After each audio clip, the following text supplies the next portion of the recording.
बिस्मिल्लाहिर्रहमानिर्रहीम अस्सलामुअलैकुम। इस वीडियो में हम डॉन न्यूज़पेपर में से वोकैबलरी के कुछ वर्ड सीखेंगे। ये 5 वर्ड्स हैं, तो हम देखते हैं कि सबसे पहला वर्ड जो हम सीख रहे हैं वो क्या है।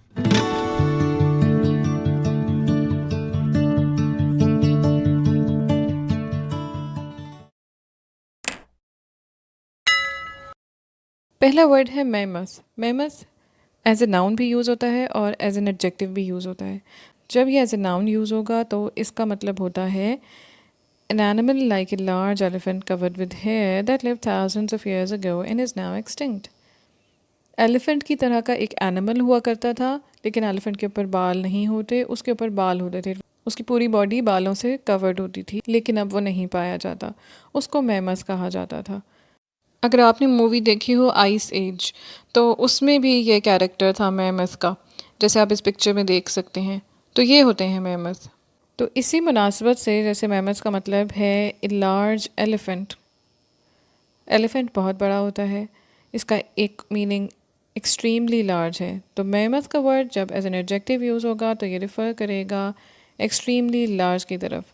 But when it is used as a noun it refers to an animal like a large elephant covered with hair which is now extinct. अब हम देखते हैं इसको सेंटेंस में कैसे इस्तेमाल किया जा सकता है। ए मैमथ टास्क, यानी कि एक बहुत बड़ा काम, ह्यूज। इसके सिनोनिम्स इसी मुनासबत से होंगे माउंटेनस, ओशियानिक, बिग, बल्कि, कंसिडरेबल, एक्सटेंसिव। इसके एंटोनिम्स होंगे मिनिएचर, माइन्यूट, अजीम या फिर बहुत बड़ा, इसको उर्दू में कहते हैं। नेक्स्ट वर्ड है टेन्यूअस। टेन्यूअस एडजेक्टिव है और इसका मतलब होता है सो वीक और uncertain that it hardly exists, या फिर extremely thin and easily broken. जैसे मकड़ी अपना जाल बुनती है तो वो बहुत ही बारीक थ्रेड्स होते हैं और वो इजीली ब्रोकन है, तो उसके लिए टेन्यूअस का वर्ड इस्तेमाल हो सकता है। कैसे, सेंटेंस देखते हैं। The tenuous threads of a spider's web. अब यहाँ पे आप देखिए कि जो थ्रेड का वर्ड है ये नाउन है और जो एडजेक्टिव होता है वो नाउन क्वालिफाई करता है। तो टेन्यूअस एडजेक्टिव और फिर उसके बाद नाउन आ रही है thread. The tenuous threads of a spider's web. उसके बाद एक और सेंटेंस देखते हैं। The countries formed a tenuous political alliance. इसके सिनोनिम्स होते हैं एगशेल। एगशेल जैसे अंडे का जो छिलका होता है वो भी बहुत डेलिकेट होता है।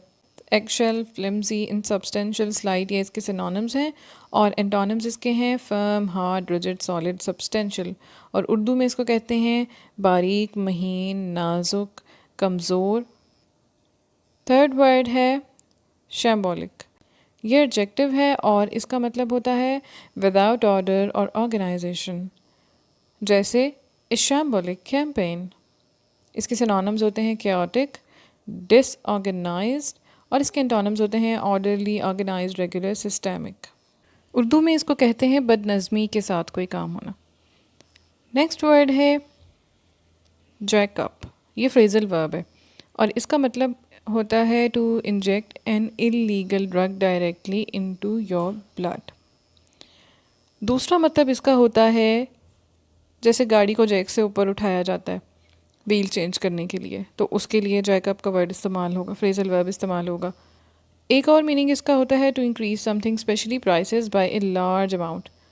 अचानक से चीज़ों की प्राइसेस में बहुत ज़्यादा इजाफा हो जाना, तो उसके लिए भी जैकअप का वर्ड इस्तेमाल होगा। बढ़ जाना या इजाफा हो जाना, महंगाई ज़्यादा हो गई है अचानक से। और इसके अलावा एक और मीनिंग इसका होता है to move from a lower to a higher place और पोजिशन। अब हम इसके सेंटेंसेस देखते हैं। Thieves jacked up the car and stole the wheels. Drug users were jacking up in the stairwells. Local restaurants jacked up their prices for the summer tourist season. इसके synonyms होते हैं boost, heave, heft, hoist, अपहीव। इसके antonyms होते हैं drop, lower, बढ़ाना या इजाफा करना, इसको उर्दू में कहते हैं। नेक्स्ट वर्ड है प्लॉडिट्स। इसका मतलब होता है प्रेज एंड अप्रूवल, तारीफ, ख़ास तौर पर पब्लिक एक्सप्रेशन ऑफ अप्रूवल। जैसे his work won him plaudits from the critics.